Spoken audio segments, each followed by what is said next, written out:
We spend most of our working lives inside a browser, logging in, uploading files, clicking approve, and rarely stopping to ask what we've just given access to.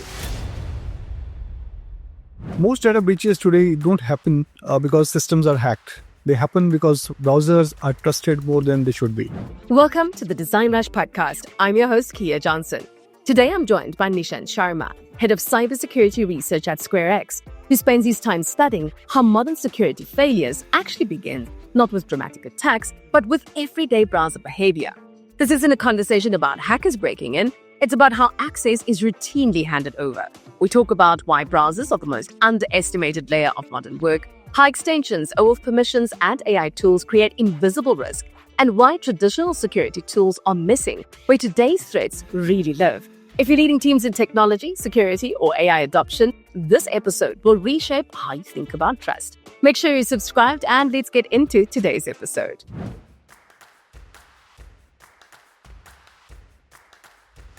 People hear your title, cybersecurity researcher, and they immediately form a picture in their head. I mean, they're imagining someone deep in code, fighting hackers, dealing with breaches, and reacting to crises. When people hear what you do for a living, what do they usually get wrong about what your work actually looks like day to day? So you're right about that.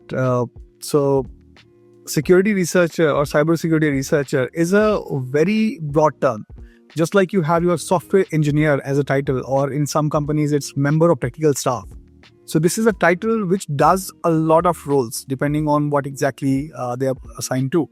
Similarly, when people say security researcher, just like you mentioned, some people will imagine somebody who's doing very low-level hacking. They're hacking into TVs. Maybe they are finding zero-day vulnerabilities. They're doing something like that. However, a lot of our work also goes into other parts. So, for example, in my case, most of our time goes into looking into the problems or deficiencies that are there on the architecture side of browsers, the behaviors that people have with browsers on internet that puts them in risk, and then to how to defend against these. That is what we do.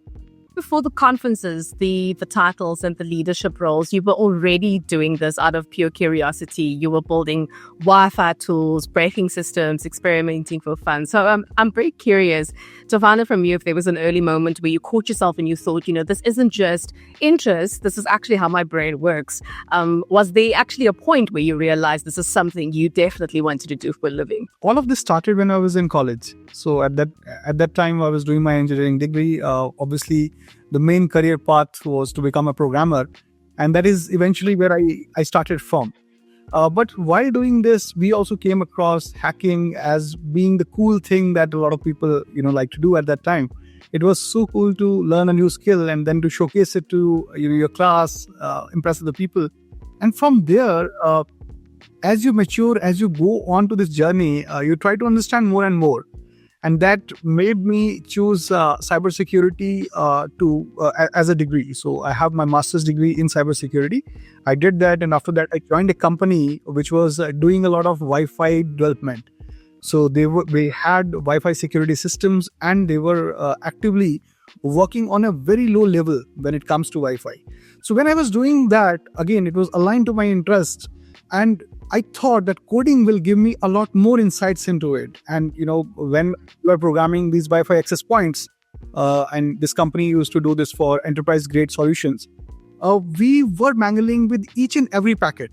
So that's really cool that you can change the way this packet is going to travel, this packet is going to impact on the network, right? And from there, it came to me that instead of working in coding, if I can shift to the cybersecurity side, where I'll be doing this full time, all of my effort will be going into learning new things, because that is one of the most challenging and rewarding things about this career. Because, whenever you're talking about securing a system, you have to first understand it. And if you are working on a broader spectrum, this is going to change on a time-to-time basis. So this learning new thing and this thing aligned to cybersecurity is what made me tech. And I can proudly say that is true even today. after 12 years of doing it. Now, Nishant, in your role as head of cybersecurity research, a big part of your work is deciding what research actually gets shared publicly and why.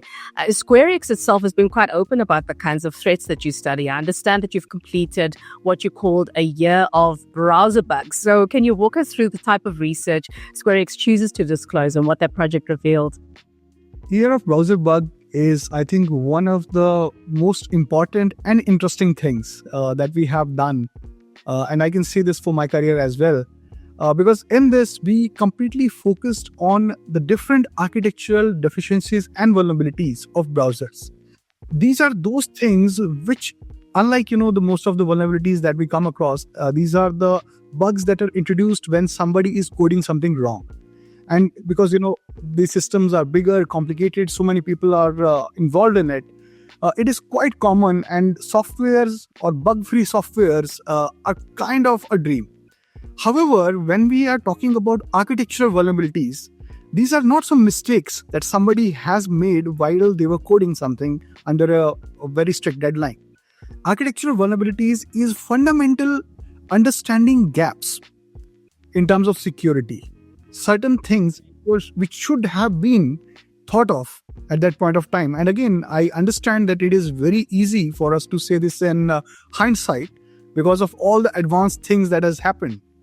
But these things, finding these, bringing them out, publishing this out to the general public, publishing all of this research into conferences, and doing this for 11 months, it has been a very rewarding journey. And we talked about various different things from how your extensions can actually take over your browser, how they can steal everything, how they can spy on your users. We started from there. We talked about these OAuth consent grant attacks, which can take away all the files that you have in your Google Drive, all of your mails that you have in your Gmail inbox. If you are a little bit careless, in some point of time, which is completely realistic. It is something that happens when you are working on long hours and you're juggling with so many of these tabs. So we started from there, and then, as you know, the AI wave in browser came in. So there were AI agents, and then there were AI browsers. So we went into these, and we were able to find a lot of behaviors which we then flagged to the vendors. And the good thing is that now we are moving towards a more safer browser use of AI. You spend a lot of time not looking at how browsers are supposed to work, but how they actually get used in the real world. You were touching on that right now. So when you step back from all of that observation, what is one thing about how people use the browsers today that would genuinely surprise us? I'll say 90% of people, if we are talking about technical people, and if we talk about general public, non-technical people, I'll take this number to 95 to 98%. 98% of the people don't know the power of extensions and the kind of damage that they can do. So we work heavily in browser extension analysis and research. And the kind of extensions that people are using and we come across, it is very surprising. So you'll find browser extensions which are used to increase the playback speed of Netflix. You'll find the extensions which claims that they'll increase the sound of your system when you play a music on it, right? Some song on it. And you'll find extensions which are there to pick the color from any image, to things like, helping you browse faster. And the thing is, it is very difficult for end users or even for the technical people to take a look at it on a Chrome browser or Chrome store. And when it is on Chrome store, there is a sense of trust, because if it is on official Chrome store, it should be vetted, right? The problem there is there are so many of these extensions coming in. It is very, very, very difficult even for the vendors to properly vet it. Every day, we are finding so many of these malicious extensions which say something and do something else together. So 3% of the code will be doing the functionality that it advertises, but then 97% of the code is actually taking away all of your history, what sites you have visited. And some of them are so involved and so malicious that they take a look at what exactly you're doing. Accordingly, they'll bring in more instructions from the server side and make you visit the websites that are relevant to that. So you don't even know, but they are monitoring you, and then they are making sure that they are monetizing you by blending into your behavior. The browser is effectively becoming a full application platform, and one that probably deserves the same level of protection. So why do you think security teams and businesses were actually so slow to recognize that shift as it was happening? So this shift actually happened very gradually. And just like they say, right, if you have, I'm not sure if it's true or not, but I have heard it. I'm very sure that you must have, that if you have a boiling pot and if there is a frog in it, and if you increase the temperature very gradually, the frog won't feel it. Exactly. Yes. So that's exactly what has happened. So if you look at browser journey, you'll see that there was a time when you were just using the browser to visit some websites. You're using it to do Facebook, right? And then gradually your email clients, they went away. Everything was in the browser. After that, your Adobe Photoshop or other softwares that you're using on day-to-day basis on your computer, they all moved into cloud. And gradually, this 10% or 20% time is now 80 to 90% of the time for people, who are doing general work. So this memo got lost somewhere, that now browser is where most of people are spending their time. And again, from security point of view, it was not new to people that a lot of threats come through the browser. That was always the case. So if you even go back like 10 years or 15 years, most of your emails, they'll have these attachments which you'll end up downloading, and this will be the malware. So it's a pretty common, pretty old thing. A lot of people were not able to grasp, and again, I'll say the industry as a whole at some point of time was lagging, and now they're catching up. That in addition to these things, in addition to being a gateway for these threats, browsers have also become a playground where browser native threats are coming in. So these are the threats which will never leave your browser. They'll never touch your machine, your hard disk. That way, the conventional way of protecting them, your antiviruses and your endpoint detection and response systems, EDRs, right? They are not able to look into it. So they have very, very, very limited visibility into it because they cannot see all of the things that are happening inside the browser. And your websites are becoming more and more powerful every day. And we talk about this on a daily basis now, that how these websites have evolved. They are so much complicated now. Using something called WebAssembly, you can run these complicated piece of codes on your browser site, and these can do complicated calculations. This was not possible 10 years back. So now you can have something, and again, there are so many of these cybersecurity solutions which we are using. But then over the time, what has happened, there are so many other ways of bypassing them. So now you can have a very good filtering system, state-of-the-art filtering system, sitting in between, taking a look at all the all the traffic, and you are relying on it that it will filter out anything malicious that comes your way. However, it is possible now to encrypt all of this malicious file on the server side, send it to the browser. Now, because it is encrypted, there is no way for the solution to take a look into it. It won't know it is malicious. And on the browser side, using these new capabilities, you can decrypt it and you can download it to the user just like you will do for any simple file. Was there a moment at SquareX where something clicked and you realized that this isn't niche anymore, that the market is finally catching up to what you've been seeing all along? Yeah, so that's happening a lot nowadays. So all those things that we were bringing in, all the points that you used to mention that, okay, this is the threat, this is what we should talk about, right? Now, when we are talking to our potential customers, they are asking the same questions. They're asking us, okay, do you solve this? So one of the biggest example of this is the extension management. So now our enterprises know that if we have a lot of computers, a lot of browsers, and people are installing extensions on them on their own, it is also an attack surface. So that way you get one user latched in, that's your entry in, and from there you can actually do the other attacks. So they are now coming in and they're asking, can you solve it for me?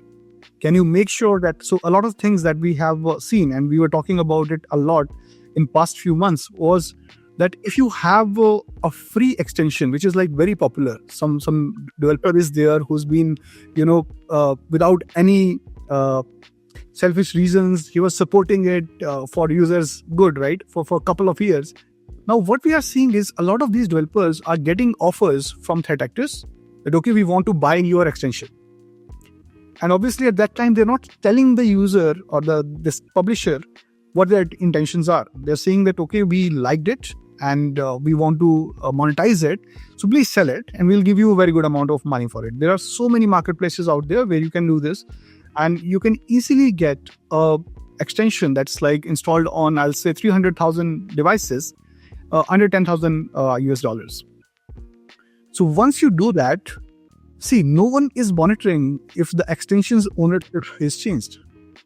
And when the next update will come, the way extensions are created, the way they work, they don't announce the change of ownership. The browser is not going to tell you. The vendor, or in this case, Chrome or Firefox, they're not going to reach out to you that, okay, this browser extension that you have been using for like 2 years has now, been managed by a new group. They don't do that. As soon as a new update will be rolled out, your browser is automatically going to download it. And as soon as in some cases, it requires a browser start. In some cases, it will automatically start using the new extension. And now the extension that was safe for last 2 years is not safe anymore. Nishant, when most people actually hear the word cybersecurity, they immediately assume that it's highly technical. I think a lot of people actually do, and it's obviously very far removed from daily life. But from what you've seen, what would you say are the most common everyday mistakes that people are literally making online without even realizing the level of risk that they're actually creating? When people think about cybersecurity or they mention cybersecurity, they just think that the most technical thing that I have ever encountered, that must be it, right? However, cybersecurity has levels. So there are certain things that are easy to do just by changing your behaviors, just by changing your habits. And then on the far end of the spectrum, where the most technical things come in, that is where you have technology or tools related cybersecurity, which can be complicated, right? But the good thing is this highly complicated, highly technical cybersecurity is taken care of by your IT teams, your cybersecurity teams, your SecOps teams. And as a user, as you mentioned, right, there are only certain things that you have to do. These are like good habits or good practices that we can follow, right? So, because we're talking about extensions so much, the first one obviously can be, don't install an extension that you don't need. Don't install an extension which you feel is not trusted. And again, I get it that it is very difficult for the end users to make that decision as of now. But I hope and I believe that we and the vendors and the other players in the market, they are working tirelessly to solve this problem. And I believe that it will be solved someday.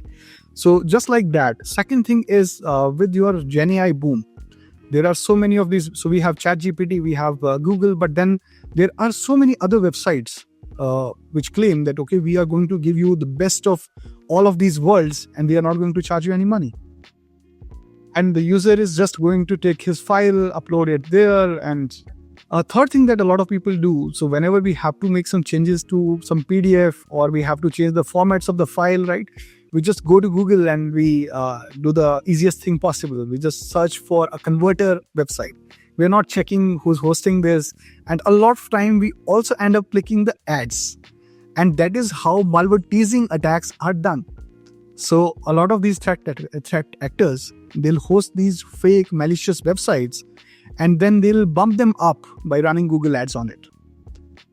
So you'll click on it, you go there and you're uploading the file and you're downloading the file then. And again, just like any other user, you're going to double click on the file that is downloaded. When you are uploading this file to that website, the website knows if you're using a Windows or a Linux or a Mac OS. So it is very easy for them to actually hide a malware in that file. So when you download it, you'll click it, it will open as a PDF, but then it is also doing something else. No, Nishant, when people imagine data exposure, they usually picture something dramatic. I know I do. But from your experience, how the sensitive data usually end up exposed without anyone even noticing it happened. You've touched on a couple of things and you spoke about, how these PDF documents can also creep in. But is there anything else that you'd like to add to that? There are so many of these. Again, I'm coming to extensions because they control a lot of things that we do in browsers, which will tell you that if you add them, they'll help you automate stuff. They'll help you, create a sidebar on your browser and give you superpowers to analyze something.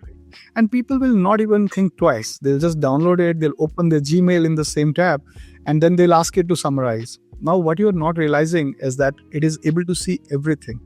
It can take the files away. It means you have just opened your inbox to a third party. It means it doesn't get worse from that. And if this extension, and a lot of extensions are out there which are now following this. So I'm not sure if you know, but there is this extension called Manus. It's MANUS. It's an open source extension that helps you to do some automation in your browser. So just like, if you use Comet or any other AI browser, you have a sidebar, you can tell it that, okay, please take control of my browser and please do certain activities. Similarly, Manus allows you to do this on any browser. So any compatible browser, that is. Now, the problem is a lot of other extensions have copied that style and they are also saying the same. However, when they're doing it, they're actually scraping this data and sending this over to their own servers. So now we are not talking about bit and pieces that you were pasting into some chat websites, right? We're talking about full-blown takeover of your data. So this is the AI-focused one. Another one that we had touched upon before is the OAuth consent hijack. So this is very common when you land on a new website and you'll see they have an option to sign in with Google. And you're happy as a user. You're like, oh, one less password to maintain. And then you click on it. And then it takes you to another screen where it shows you what exactly are the permissions that it is asking you to. Now, if you're an aware user and if you understand the dangers of it, right? Because again, you have to understand the trust here is flowing from Google, right? People think, okay, Google is not going to do anything bad. They already have my email, right? So they'll take care of it. And they do. But then in order to do integrations and log in with Google, they also have to expose their APIs. And in those APIs, the developer can actually declare the permission that they need.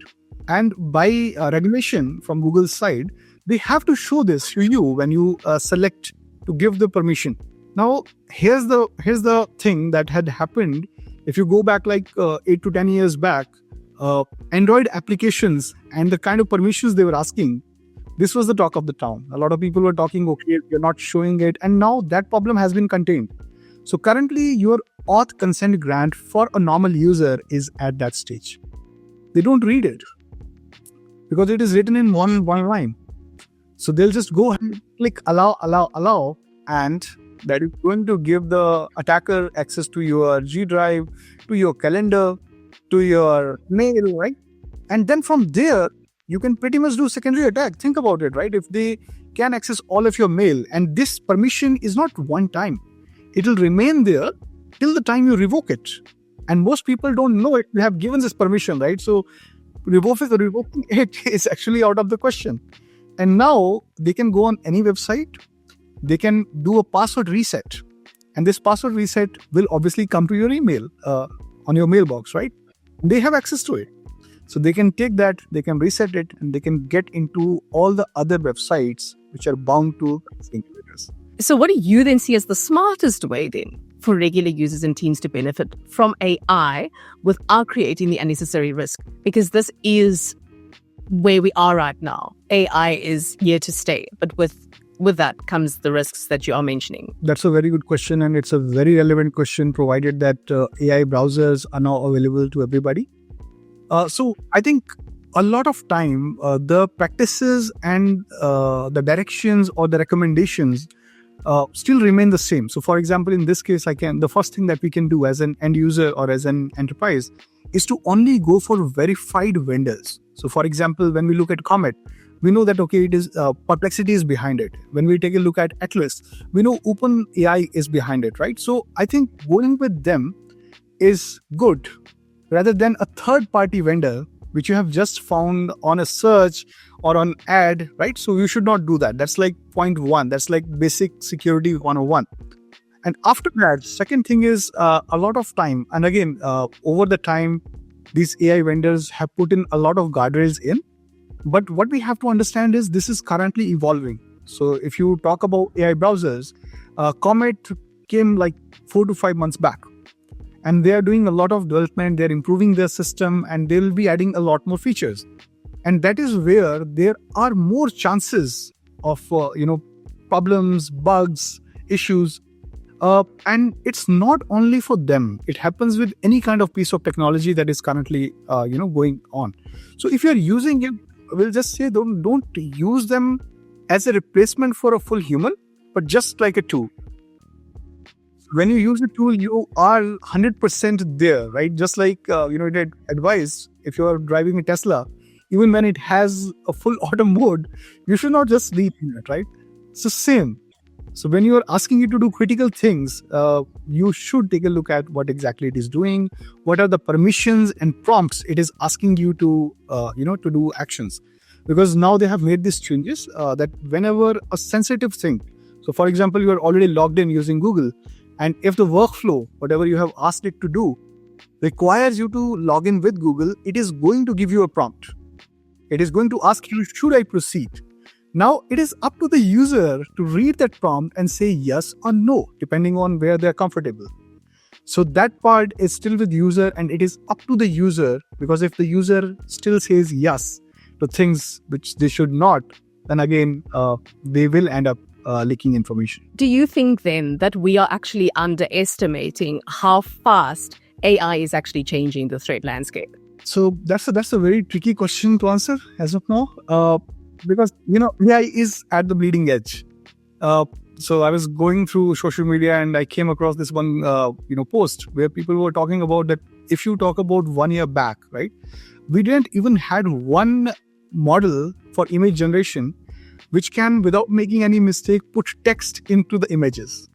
And now you already see, what Nano Banana and even OpenAI's models can do, right? So it is making progress on a breakneck speed. And again, just to reference another Stanford lecture that just came, a couple of days back, Andrew Ng. So he was talking about the way your coding models, the models that help us to do software coding, are improving. So I'm just quoting them. They are seeing that every 70 days, the performance, after every 70 days, the performance is actually doubling. So that is the thing that we're dealing with. Now, when it is moving at such a fast pace, there will be certain things which we won't be able to predict properly. And that is where the only thing that we can do is we can try to tread with caution. So for example, should you adopt it for all of your users on day one? Probably not. You should go in steps. You should make sure that you have security controls around it, right? And then that way, gradually, you can move. That way, you'll also have trust. You'll have a learning curve, which can help you contain all of these issues. So that is what we think is the right way to approach it. Can you avoid AI or AI browsers? Absolutely not. The kind of productivity jump that we are seeing when we use these is huge. So we have to adapt to them. Yeah. When you look a few years ahead beyond what's obvious right now, what actually worries you the most about where browsers and AI are heading? So when I take a look at state of art currently, and if I compare it with the kind of progress we were seeing 1 year back or 2 years back, or from the day when we first saw ChatGPT, and we compare it with today, the progress has happened at a very fast pace. And I can say this with very high confidence that I'm not sure if most of the people even thought that this kind of progress is possible. If the accuracy and the throughput and the cost and everything will improve so well. So that actually makes a lot of things beyond our predictions when we talk about future. And as a cybersecurity researcher, as somebody who has spent a lot of time in cybersecurity, and somebody who's also responsible to secure people and systems, it makes us uncomfortable. And I'm very sure that a lot of cybersecurity industry is also going to echo my sentiment here. However, the optimist in me also tells us that if we are able to leverage it quickly, we should be able to tackle the challenges that we were not able to tackle before. So just to give you an example, it was not possible for us to do code reviews on such an accuracy that we can do today. It was not possible for us to go through the alerts generated by your security systems and then analyze them like a human semantically to understand the meaning and to create a context, right? It was not possible before. But with AI, it is possible. So I'll say, just like anything else, just like any great technical advancement, it also has a yin and yang.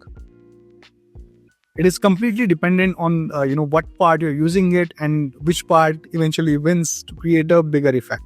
I really appreciate your time, and I wish I could pick your brain for the next couple of hours. But that being said, there is always time for another one where we can have you back again. So thank you so much for joining us on the DesignRush podcast.